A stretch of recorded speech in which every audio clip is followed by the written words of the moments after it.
उद्धव ठाकरे यांच्यासोबत वैचारिक आणि राजकीय मतभेद आहेत। उद्धव ठाकरे हे चांगले नेते आहेत, कारण उद्धव ठाकरे यांनी कधीही जातीला प्राधान्य दिले नाही, जातीच्या आधारावर राजकारण केलं नाही।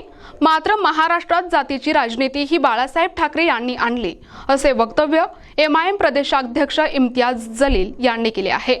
माझी तर अपेक्षा हे आहे की ठीक आहे, वैचारिक मतभेद, राजनैतिक मतभेद असेल, पण मी उद्धव साहेबांना एक चांगला नेता या कारणाने मानतो की कारण त्यांनी कधीही जातीला प्राधान्य दिलं नाही की जातीच्या आधारावर आपल्याला राजनीती करायची आहे।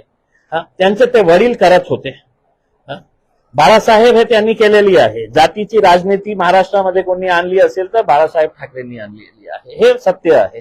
पण त्यांच्या मुलांनी किंवा आदित्यनेही कधीही याला महत्व दिलं नाही। ते लोकांची राजनीती, आणि जेव्हा हे सगळं गुजरातीयांनी मिळून ते मराठी माणसाला कमजोर करण्यासाठी जेव्हा शिवसेना फोडली, तर एक महाराष्ट्रीय माणूस म्हणून मलाही ते वाईट वाटलं।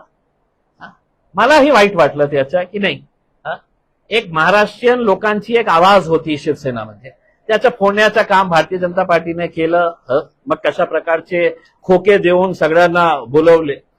आता माझी अपेक्षा हे आहे की राजनीतीमध्ये काही ते आमचे प्रतिस्पर्धी आहेत, ते आमचे अपोनंट आहे, पण मला असं स्वतःला वाटतं की भारतीय जनता पार्टीला या देशातून आपल्याला हाकलायचं असेल तर नवीन कॉम्बिनेशन्स करण्याची आवश्यकता आहे। आणि एक मोठा कॉम्बिनेशन जे आहे ते उद्धव ठाकरे आणि राजसाहेबांचं आहे। ते दोघं एकत्र आले, ते किती घाबरले। मला असं सांगण्यात आलं की देवेंद्र भाऊ गेले होते ना त्यांना भेटायला, काय सांगितलं असेल त्यांना की बाबा तू मत जा, हम तेरी फाइल आना सब बंद कर देते हैं करके, तू मत जा वहां पे करके। त्यांना माहित आहे की मराठी लोक आजही जे ओरिजिनल शिवसेना आहे त्यांच्या सोबत आहे, आणि ज्यांना पैशाचे लालसा आहे ते खोकेवाले सगळे तिथे गेलेले